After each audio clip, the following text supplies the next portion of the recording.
dropping in civilian clothes, you're a spy. They had a false identity, a false name, a false profession, a false family, and that was drummed into them night and day before they left, so that, you know, for example, Noreen Rios might become Madeleine Dupont. Well, by the time if I'd left, I would have been Madeleine Dupont. Before they flew, the agents were given a final briefing by SOE intelligence officer Vera Atkins. Her skill and attention to detail could quite literally mean the difference between life and death.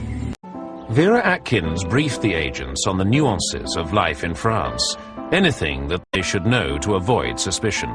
They learnt about life in France, not to go into a cafe and ask for a café au lait because there was no milk, there was no sugar.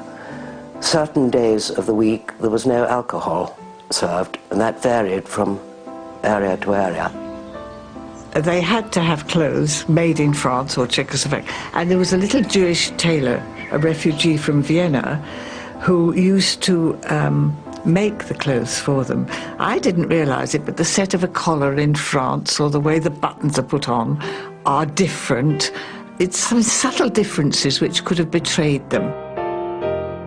Tooth fillings were one of the rather unpleasant things they had to go through, because fillings on the continent were different to here, so they all had to have their fillings redone. There was no smoking in France for women, and so if they smoked over here, then it was getting rid of the stains. They even brushed out the turn-ups in case there was London dust in them, which could betray them. You couldn't trust anybody. You couldn't get into a conversation in a railway compartment or on a bus, because you had no idea who was listening, who would report you. And I think that must have been made for a very lonely life for a lot of them.